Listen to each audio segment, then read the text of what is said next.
আসসালামু আলাইকুম, আমি আব্দুল হান্নান। আমাদের কোন মনিটরটা কতটুকু দরকার, মানে আমি জাস্ট একটা একটা ধারণা দিব যে আপনার এটা হচ্ছে 1920-1080 মনিটর, 80 রেজুলেশনের মনিটর। 1920-1080 রেজুলেশন কত? 22 ইঞ্চি বা 21.5 ইঞ্চি। 1920-1080। তো এটাতে আমরা কিউবেজের স্পেস পাচ্ছি কতটুকু? এতটুকু, অনেক কম স্পেস পাচ্ছি। তো আপনি যদি 27 ইঞ্চিও 1920-1080 নেন, তা 27 ইঞ্চিও যদি 1920-1080 নেন, আপনি কিন্তু জিনিসটা দেখতে বড় হবে, কিন্তু আপনি কিউবেজের বা ডয়ের স্পেস এতটুকুই পাবেন। তো সেই ক্ষেত্রে আমরা যদি এখান থেকে আমরা যদি সেম দুইটা মনিটরের মতো নেই, যেমন এইখানে আমরা নেই, এটা 1920-1080 যে রেজুলেশন হচ্ছে এতটুকু। তো এইটা আবার এই মনিটরটা আবার হচ্ছে 2K রেজুলেশন। 2K এটা হচ্ছে, দেখি আমরা ডিসপ্লে সেটিংসে যে এটা হচ্ছে আমাদের রেজুলেশন কত? 2K display resolution. এটা হচ্ছে 2560 গুণন 1080। তো এটাতে আমরা স্পেস পাচ্ছি 1920-1080 চেয়ে আর একটু বেশি। কত বেশি দেখেন, এই যে এতটুকু বেশি। আচ্ছা, নিচে কিন্তু পাচ্ছি নিচে কিন্তু পাচ্ছি না, কিন্তু নিচে পাচ্ছি কম, যেহেতু 1080। কিন্তু আবার এই মনিটরে যখন আসবো, ওই এটা হচ্ছে 2560 গুণন 1080 2K জেনুইন, আর এটা হচ্ছে 3K।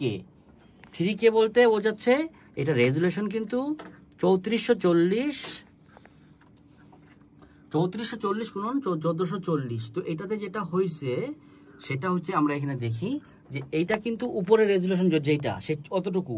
তো এটাতে আমরা আরো কি পাচ্ছি, নিচে আরো অনেক বড় পাচ্ছি, এবং আমরা ডানেও আরো অনেক বড় পাচ্ছি। এই হচ্ছে সুবিধা। একটা 3K মনিটর ড্রয়ের জন্য খুবই পারফেক্ট। একটা 3K মনিটর ড্রয়ের জন্য খুবই পারফেক্ট। এখন 3K মনিটরের দাম কত? এক একটার এক এক রকম দাম। যেমন হচ্ছে সবচেয়ে কম দামের যদি কিনতে চান 3K মনিটর Xiaomi পাওয়া যায় 40K-তে, সেটা হচ্ছে যে VA প্যানেল। এরপরে এটা হচ্ছে আমাদের গিগাবাইটের, এটা হচ্ছে 55 এর নিচে, 52 থেকে 55 এর মধ্যে। এটাও কিন্তু VA প্যানেল। হ্যাঁ, আবার LG-র আছে, OLED প্যানেল আছে, সেগুলো 1 লাখ আছে, 2 লাখ আছে, 1.5 লাখ আছে, বিভিন্ন দামের আছে। তো যার যেটা বাজেট। আবার এগুলো সেকেন্ড হ্যান্ডও পাওয়া যায়, ফ্রেশ কোয়ালিটির সেকেন্ড হ্যান্ড কম দামে পাওয়া যায়। ওকে, তো এই গেল এই জিনিসটা আমাদের খুব জরুরি। এটার মধ্যে আপনি A to Z একটা ড্রয়ের বিস্তারিত অনেক কিছু পেয়ে যাবেন।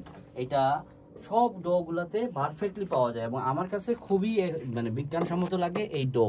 তো এই ডোটাতে আরো এই মনিটরটাতে আরো সুবিধা হচ্ছে যে সাপোজ আমরা র্যান্ডমলি কোনো একটা ভিডিওতে যাই।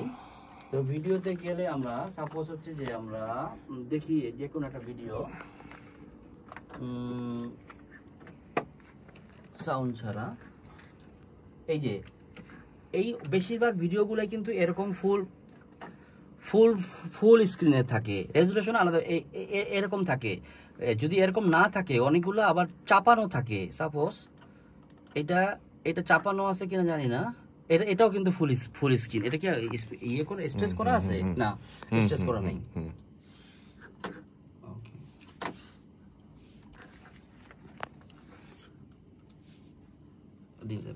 হ্যাঁ, আচ্ছা, এই যেমন এইটা হচ্ছে আমাদের, এটা স্পেস কম, তো এটাকে আমরা এইটা দিয়ে বড় করতে পারি, কিন্তু কেটে যাবে। আবার যেগুলা একদম ছোট, যেমন এটা যেমন ছোট, তো এটাকে আমরা ফুল স্ক্রিনে কিভাবে নিতে পারি? আলাদা একটা এটা দিয়ে নিতে পারি। এটা দারুণ, এটা বেশি ভালো। এটা হচ্ছে আলাদা একটা এক্সটেনশন গুগল ক্রোমের, মজিলা, এটা হচ্ছে ইন্টারনেট গুগল ক্রোমে পাওয়াটা সবচেয়ে ভালো। এই হচ্ছে একটা রেজুলেশনটা আমরা করে নিতে পারবো। তো সিনেমা স্কোপের যে ফুল ভিউটা পাওয়া যায়, এটা হচ্ছে 3K-তে পাওয়া যায়। এটা আপনি 2K রেজুলেশনও পাবেন না। আপনি যদি 27 ইঞ্চি 2K রেজুলেশন নেন, সাপোজ এটাতেও যদি 2K রেজুলেশন নেই, 2K-তে পাচ্ছি, তাই না? 2K-তে পাচ্ছি, কিন্তু পূর্ণাঙ্গ যেটা 2K-তে যদি বড় করি, ফিট করলে তারপরও কেটে যাবে, কিন্তু 3K-তে একদম পারফেক্টলি ভিডিওগুলো চলে। ওকে, তো এই হচ্ছে যে মানে আমাদের ধারণা। আর কার্ভ হলে কি হয়, যে কার্ভ হলে মানে অনেকটা সুবিধা হয়, ভালো লাগে, গেটআপটাও সুন্দর, আমাদের চোখ কার্ভ ভাবেই দেখে। আমরা যেভাবে দেখি সেটা কার্ভ ভাবেই দেখি। তো এই জন্য কার্ভ মনিটরগুলো ভালো। তো কার্ভ মনিটরের আবার যারা একদম পিওর IPS প্যানেল চালাইছে, ওনাদের আবার VA প্যানেল একটু খারাপ লাগতে পারে একটু, কিন্তু এটা আবার মনিটরের রেজুলেশনটা অ্যাডজাস্ট করা যায়। কারণ VA প্যানেলের ডার্কটা আবার খুব সুন্দর, কিন্তু ব্রাইট বা সানলাইট যেটা সেটা একটু কম। হ্যাঁ, আবার কালারের জন্য এই ভিএ প্যানেল কিন্তু খুব আদর্শ না, কালারের জন্য ভালো আদর্শ হচ্ছে আইপিএস প্যানেল।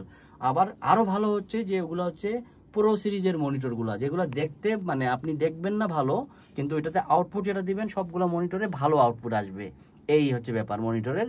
তো আমি যেহেতু এখানে মিউজিক রিলেটেড কথা বলতেছি, ডো রিলেটেড, তো আমি ডো রিলেটেড ব্যাপারটা বললাম। আর একটা 3K মনিটর কত মিনিংফুল, এবং আমি অনেককেই 3K মনিটর কেনার পরে আমাকে এক ভাই বলছে যেটা আমি কেন আগে আগে ইনফরমেশন দেয়নি। সত্যিকার অর্থে এই ইনফরমেশনটা আমি নিজেও জানতাম না যে এই 3K মনিটর এত ভালো লাগে। তো এই তো মনিটরের ব্যাপারে, হ্যাঁ, মনিটর নেওয়ার সময় সিদ্ধান্তটা ভালো করে নিতে হবে। ধন্যবাদ সবাইকে, আসসালামু আলাইকুম।